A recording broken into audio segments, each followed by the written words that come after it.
दोस्तों नमस्कार, मैं हूं विकास और आप देख रहे हैं Arya trade talks. UPI payment पर अब चार्ज देना होगा। गूगल पे और फोन पे और केंद्र सरकार के बीच टकराव के हालात आ गए हैं। पूरी खबर बताएंगे, वीडियो आप अंत तक जरूर देखिएगा। यूपीआई पेमेंट पर कोई चार्ज नहीं वसूला जाता है फिलहाल। इससे पहले भी यूपीआई पेमेंट पर चार्ज वसूलने की खबर चर्चा में आई थी, जिसे सरकार ने सिरे से खारिज कर दिया था। लेकिन अब एक बार फिर से यूपीआई पेमेंट पर चार्ज वसूलने का मुद्दा उठ गया है और इस वक्त ये मुद्दा काफ़ी गर्म है। दरअसल पेटीएम पेमेंट्स बैंक पर लगी पाबंदी की वजह से फोन पे और गूगल पे को फायदा हुआ है, क्योंकि वहां के कस्टमर्स यहां ट्रांसफर हो गए हैं। ऐसे में भारत के यूपीआई मार्केट पर इन्हीं दो यूपीआई पेमेंट ऐप का दबदबा है और एक तरह से कब्जा हो गया है। ऐसे में यूपीआई लेन देन पर चार्ज वसूलने की बहस दोबारा शुरू हो गई है, लेकिन सरकार ने इस पर स्पष्टीकरण देते हुए यूपीआई चार्ज लेने की योजना से साफ इनकार कर दिया है। एक न्यूज़पेपर की रिपोर्ट के मुताबिक फिनटेक कंपनियां यूपीआई में रेवेन्यू की कमी की चिंता जता रही हैं। उनका कहना है कि लंबे वक्त तक मार्केट में बने रहने के लिए मर्चेंट डिस्काउंट रेट यानी कि एमडीआर के साथ क्रेडिट कार्ड जैसे सिस्टम की ज़रूरत होगी।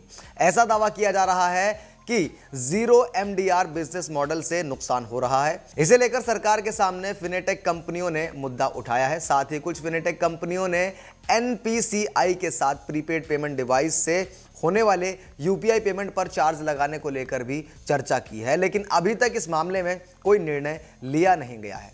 सरकार पहले भी यूपीआई पेमेंट पर चार्ज लगाने के प्रस्ताव को खारिज कर चुकी है। साथ ही एनपीसीआई ने इस मामले में कोई भी बयान नहीं दिया है। आपको बता दें कि भारत के करीब 80% यूपीआई मार्केट पर गूगल पे और फोन पे का कब्जा है। आरबीआई के बैन के बाद पेटीएम का यूपीआई लेन देन फरवरी में 1.4 बिलियन से घटकर 1.3 बिलियन हो गया है, जिसका फायदा फोन पे और गूगल पे ने लगातार उठाया है। तो वहीं अब रिलायंस भी यूपीआई पेमेंट के लिए मार्केट में उतरने जा रहा है, जिस पर सभी की नज़रें बनी हुई हैं। हमने भी आपको इससे रिलेटेड खबर बताई थी, लेकिन सवाल आपके लिए है, खबर आपके लिए है। अगर यूपीआई पेमेंट पर चार्ज लगता है तो आम आदमी की जेब पर असर पड़ेगा। अभी जो आराम से ऑनलाइन कैश कर पा रहा है, ऑनलाइन ट्रांजैक्शन कर पा रहा है, कुछ भी लेना होता है तो यूपीआई कर दिया, किसी को भेजना होता है तो यूपीआई कर दिया, लेकिन अगर उस यूपीआई पे चार्ज लग गया तो कहीं ना कहीं आम आदमी की जेब पर फर्क पड़ेगा और उसे बहुत महंगा लगेगा। अगर मान लीजिए कोई 10 रुपये अगर किसी को पे कर रहा है तो अब उसे यूपीआई कुछ चार्ज लग के 11 या कुछ जो भी हो जाएगा,